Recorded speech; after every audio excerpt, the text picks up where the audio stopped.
சிலருடைய வாழ்க்கையிலே ஏற்கனவே இழந்தது, ஏற்கனவே விட்டு போனது, அவங்களுடைய வாழ்க்கையில உயர் நிலைமையில இருந்தது, இதெல்லாம் திரும்ப திரும்ப திரும்ப ஞாபகம் வரும். சிலர் சொன்ன வார்த்தைகள் ரொம்ப ஞாபகம் வரும். இந்த மாதிரி பேசிட்டாங்களே, என்ன போய் இப்படி பேசிட்டாங்களே.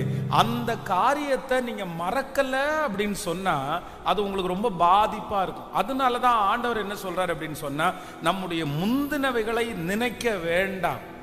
உங்க இருதயத்துக்குள்ள இப்ப ஏதாவது ஒரு காரியம் மறக்க முடியாம இருக்குமானால் கண்டிப்பாக ஆண்டவருடைய பிள்ளை அது மறந்துதான் ஆகணும்.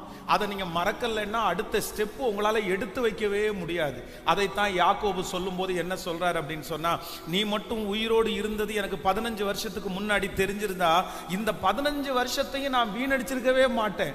ஆனா என் பிள்ளைய மறக்க முடியாம, என் பிள்ளையினுடைய அன்பை கிடைக்காம நான் 15 வருஷம் அதை நினைச்சு ரொம்ப ஃபீல் பண்ணி கிட்டத்தட்ட 15 வருடத்தை யாக்கோபு வேஸ்ட் பண்ணிட்டாரு. இப்ப பார்த்தோன்னு சொல்ற, ஐயோ நான் இந்த மாதிரி ஒன்னே நினைச்சிட்டு இருந்தேனே. அப்ப ஆண்டவருடைய பிள்ளைகளே, நம்முடைய பாவத்தை கூட ஆண்டவர் வெறும் மன்னிக்க மட்டும் செய்யல. நம்முடைய பாவத்தை அவர் மன்னிக்கிற தேவன் மட்டும் இல்ல, நம்முடைய பாவத்தை அவர் மறக்கிற தேவனாய் இருக்கிறார். அவர் நம்முடைய பாவத்தை மறந்ததுனாலதான் நம்ம நிறைய பேர் இன்னைக்கு ஜீவனோடையே இருக்கிறோம். அதனாலதான் அந்த தேவன் நம்மளை பார்த்து என்ன சொல்றாரு அப்படின்னா, நீ மறந்துரு, நீ மறந்துரு, நீ அந்த காரியத்தை ஞாபகம் வைக்காதீங்க. சிலர் சொன்ன வார்த்தை பாருங்க, ஏன் அவங்கள நம்ம பகைக்கிறோம், ஏன் அவங்கள்ட்ட நம்ம பேச முடியல, ஏன் அவங்களுக்கு பழையது மாதிரி நம்ம அவங்கள்ட்ட நெருக்கமா இருக்க முடியலன்னா, அவங்க சொன்ன வார்த்தை 15 வருஷம் முன்னாடி சொன்ன வார்த்தை, அவங்க என்னைக்கோ கல்யாணத்துக்கு சொன்ன ஒரு வார்த்தை, அந்த சூழ்நிலையில அவங்க அந்த வார்த்தையை பேசினாங்க, அது நமக்கு ரொம்ப உடைவாயிருச்சு. ஆனா இன்னைக்கு எத்தனையோ காலங்கள் தாண்டி வச்சிருந்துச்சு, ஆண்டவர் நம்மளை ரொம்ப ஆசீர்வதிச்சாரு. ஆனா இன்னைக்கும் அந்த வார்த்தையை நினைச்சு நம்ம உடைஞ்சு போலாமா, நம்ம ஃபீல் பண்ணலாமா? அதனால இந்த சத்தத்தை கேட்கிற யாரோ ஒருத்தருடைய வாழ்க்கையில முன்னாடி இருந்த அந்த காரியம் இன்னைக்கு திரும்ப ஞாபகம் வருமானால் கர்த்தர் சொல்றாரு, இல்ல மறந்துருங்க, நான் ஒரு புதிய காரியத்தை உங்களுக்கு செய்வேன் என்று கர்த்தர் வாக்கு கொடுக்கிறார்.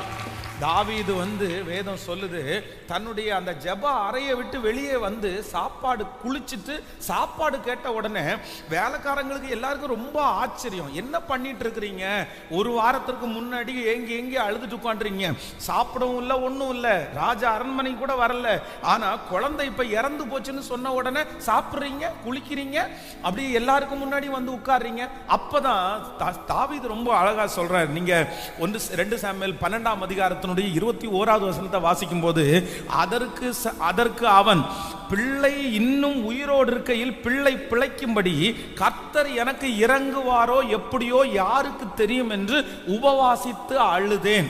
அடுத்து 23வது வசனம், அது மரித்திருக்க இப்போது நான் உபவாசிக்க வேண்டியது என்ன, இனி நான் அதை திருப்பி வரக்கூடுமோ, நான் அதனிடத்திற்கு போவேனே அல்லாமல் அது என்னிடத்திற்கு திரும்பி வரப்போவதில்லை என்றான். அப்போ ஒரு அண்டர்ஸ்டாண்டிங் அவனுக்கு வருது. என்ன அண்டர்ஸ்டாண்டிங் வருது அப்படின்னு சொன்னா, நம்ம உயிரோடு இருக்கும்போது நம்ம ஜெபம் பண்ணோம், நம்ம உபவாசம் இருந்தோம், ஆனா இப்ப நம்முடைய குழந்தை நம்மளை விட்டு போயிருச்சு, இனியும் நம்ம அதை நினைச்சிட்டே இருந்து என்ன பிரயோஜனம்? நம்முடைய வாழ்க்கையை நம்ம உடைச்சிட போறோமா, நம்மளை சீரழிச்சிட போறோமா, நம்ம வாழாம அப்படியே போறோமா? நிறைய உலகத்துல இருக்கிறவங்க இப்படி இருக்கிறாங்க. முடிய வளர்த்துட்டு, தாடி வளர்த்துட்டு, சாப்பிடாம. அந்த மாதிரி ஒருத்தரை நான் இங்க ஆர்எஸ்புரம் பக்கத்துல ஒரு விஷயம், கிட்டத்தட்ட ஒரு 15 வருஷத்துக்கு முன்னாடி ஒருத்தரை பார்த்தேன். சொந்தமான ஒரு இடம், காடு மாதிரி இருக்கு அந்த வீடு, அப்படியே கருப்பா இருக்கு அந்த வீட்டினுடைய செவரெல்லாம். ஜெபம் பண்றதுக்காக கூட்டிட்டு போறாங்க, அழுக்கா கிடக்குது, அந்த பால் பாக்கெட் எல்லாம் அப்படியே கிடக்குது, குப்பை எல்லாம் அப்படியே கிடக்குது.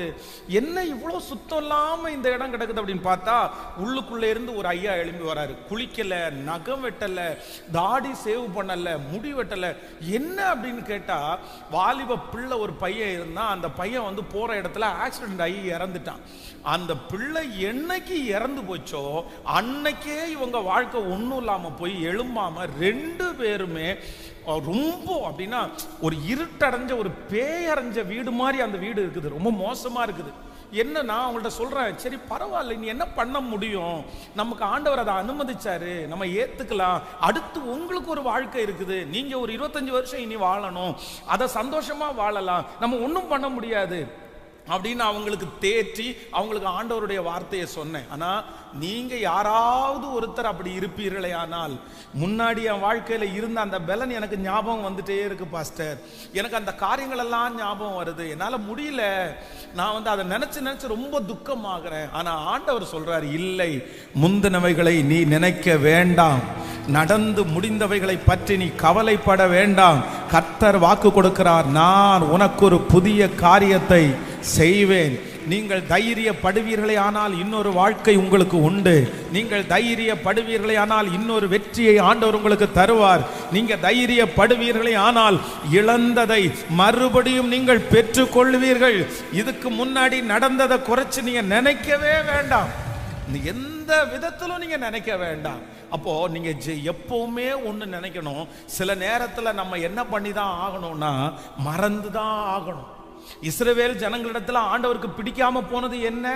அங்க போய் எகிப்துல இருந்து டிராவல் பண்ணி பல மைல் தூரம் போயாச்சு. போனதுக்கு அப்புறம் என்ன யோசிக்கிறாங்க, என்ன சொல்றாங்க அப்படின்னு சொன்னா, நாங்க அங்க என்ன கொம்மட்டிக்காயை சாப்பிட்டோம், நாங்க வெள்ளரிக்காவை சாப்பிட்டோம், நாங்க அங்க எவ்வளவு நல்லா இருந்தோம் தெரியுமா அப்படின்னு இங்க உட்கார்ந்து பழச நினைச்சிட்டு இருக்காங்க. ஆனா ஆண்டவர் என்ன சொல்றாருன்னா, எப்பா அதுலயும் அந்த வனாந்திரத்துல அங்கேயும் நான் தான் உன்னை நடத்தினேன், அங்கேயும் நான் தான் உன்னை போஷிச்சேன், அங்க உனக்கு ஒன்றும் பிரச்சனை இல்லாமல்லாம் எதுவுமே இல்லை. நீ வெள்ளரிக்காய் சாப்பிட்டது உண்மைதான், கொமட்டிக்காய் சாப்பிட்டது உண்மைதான், வெங்காயம் சாப்பிட்டது உண்மைதான். ஆனா நீ எங்க இருந்த தெரியுமா? நீ அடிமைத்தனத்துல இருந்த, நீ ஒண்ணும் முடியாம இருந்த. நீங்க சாப்பிட்டது உண்மை, ஆனா அவங்க ஒரு பாரமான நுகம் தோல் மேல இருந்துச்சு. ஆனா இன்னைக்கு அதை விட ஒரு கடினமான ஒரு பாதைக்கு நீ வரும்போது, நான் இவ்வளவு நல்லா இருந்தனே, இவ்வளவு நல்லா சாப்பிட்டனே, இன்னைக்கு இந்த நிலைமைக்கு என்ன கொண்டு வத்தீர, நீ ஏன் முறுமுறுக்கிற? நீ முறுமுறுக்க கூடாது.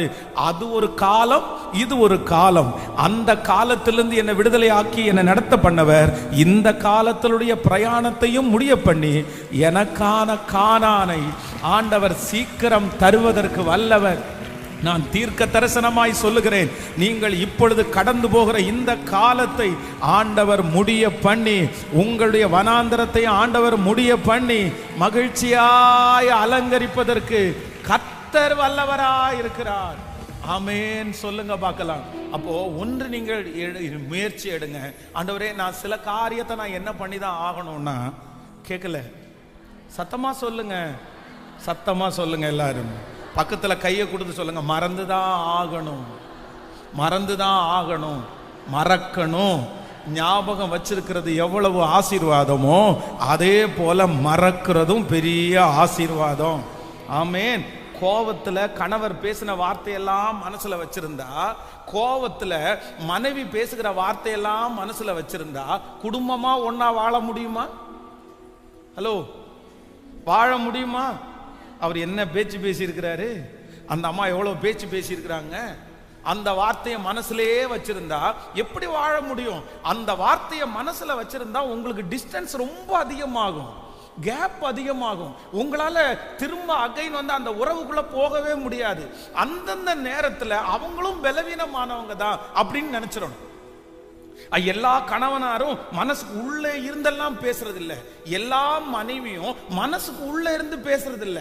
அந்த உங்களுக்கு எப்படி ஒரு சூழ்நிலை வரும்போது டக்குன்னு மனம் பதறி ஒரு வார்த்தை சொல்றீங்களோ, அதே மாதிரிதான் ஆப்போசிட்ல இருக்கிறவங்களும் அந்த சூழ்நிலை வரும்போது மனம் பதறி ஒரு வார்த்தை சொல்றாங்க. அதை புடிச்சுக்கிறது 15 வருஷமா அதை புடிச்சுக்கிறது. நீ அப்படி பேசின இல்ல, அப்படி சொன்ன இல்ல, ஏம்மா அதை நான் சொன்னது சிச்சுவேஷனே வேறம்மா, எப்பா அதை நான் சொன்ன சிச்சுவேஷனே வேறப்பா, அதுக்கு போய் இப்படி பண்ணலாம். என்ன இருந்தாலும் உடனே ஒரு வசனத்தை வேற சொல்றது, இருதயத்தின் நிறைவினால் வாய் பேசும்னு பைபிள் எழுதி இருக்குல்ல. ஐயோ, அப்ப இவர் பேசினதுக்கெல்லாம் பைபிளை ஒப்பிட்டா, இவர் பேசுறதுக்கெல்லாம் பைபிளை சொல்லிட்டு வந்தா, அதனால ஏதோ ஒரு சூழ்நிலை சரி அந்த நேரத்தில் அந்த மனுஷன் அப்படி தள்ளிருச்சு, ஓகே விட்டுருப்பா, மறந்துருப்பா, நீ பேசுனதெல்லாம் மறந்துரு. ஒவ்வொரு கணவனும் சொல்ல வேண்டியது, நீ பேசுனதெல்லாம் நான் மறந்து விட்டேன். மனைவி சொல்ல வேண்டிய ஒரு வார்த்தை, நீ பேசுனதெல்லாம் நான் மறந்து விட்டேன். ஆமேனே வர மாட்டேங்க. நீங்க ஆமேன் சொல்லாதனால எனக்கு என்ன தோணுதுன்னா, எப்படி மறக்கிறது? இப்போ சர்ச்சுக்கு கிளம்பும் போது கூட பேசித்தானே வந்தாரு, எப்படி மறக்கிறது? மறந்துதான் ஆகணும். நம்ம பேசினதெல்லாம் ஆண்டவர் மறந்துட்டார்ல, நம்ம செஞ்சதெல்லாம் ஆண்டவர் மறந்துட்டார்ல. நீங்க செஞ்சதை மட்டும் ஆண்டவர் ஞாபகம் வச்சிருந்து இன்னைக்கு உங்களை தண்டிச்சிருந்தாருன்னா நீங்க நிறைய பேர் காலுங்கையும் உடஞ்சுதான் நம்ம வந்து இங்க வந்திருக்கணும். ஏன்னா அவ்வளோ நம்ம செஞ்சிருக்கிறோம்.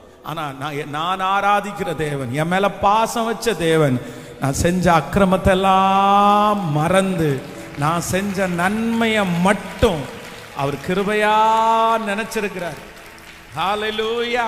எத்தனை பேர் ஆமோதிக்கிறீர்கள்? என்னமோ ஆண்டவர் யாரோ ஒருத்தரை பார்த்து சொல்றாரு, நீ மறந்துரு, நீ மறந்துரு, செஞ்சது எல்லாத்தையும் மறந்துரு, தீமை செஞ்சது எல்லாத்தையும் நீ மறந்துரு, பேசின வார்த்தை எல்லாவற்றையும் நீ மறந்துரு, நீ அப்படியே இரு, நீ எழும்பு, கர்த்தர் உம்மேல் பிரியமா இருக்கிறார்.